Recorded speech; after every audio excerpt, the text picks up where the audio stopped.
It's me again. I'm in Oddfellow Cemetery, as you can see, uh, with a message in response to Wilson Daily Times news article today that will be published Friday about the city councilmen who retained their seat.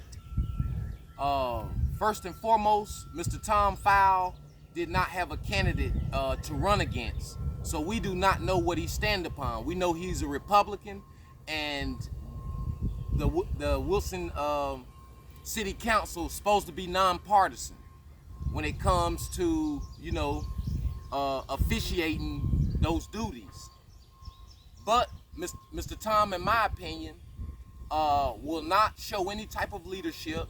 He will continue to work with Mr. James Johnson, Mayor Pro Tem, who, in my opinion, is a racist, who does not care about East Wilson, and he continues to influence the council to allow them to use the spending allocated for the city to western expansion. He's continuing to put money on the west side, and the east side is continuing to be dilapidated. Mr. Logan Lyles, they say in the newspaper that the people decided that you were the champion. No, the people decided that Miss Bullock was the champion because she got voters who weren't going to vote until she got in the race and decided to run.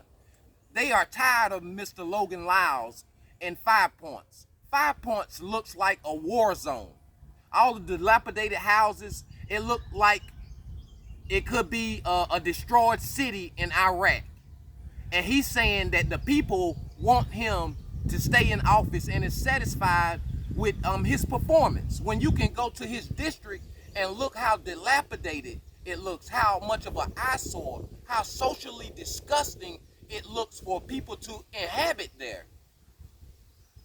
And we're not even going to speak about Mayor Pro Tem James Johnson, who, when I was a teenager, allowed white supremacists to spout racist rhetoric on the courthouse steps, protected by law enforcement in a town that's majority black. You understand? So he has no respect for African Americans unless they are subject to his influence and leadership.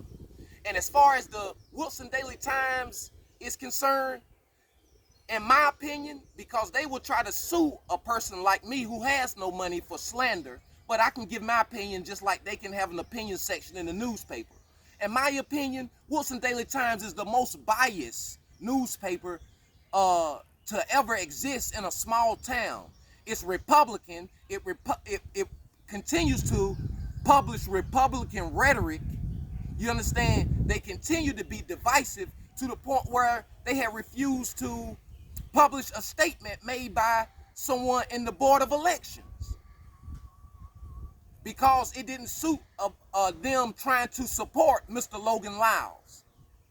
And we're not even going to speak on Mr. Creech because there were other people, elderly people, who have lived in District 7 all their lives and voted against them, and they won't change. So even though he may have got 64 to 67% of the vote, he do not reflect the will of the people. And he do not have the best interests of Wilson in mind. I wish our people will wake up and be disgusted about the way our city is being ran and our representatives. This is just my view. Thank you.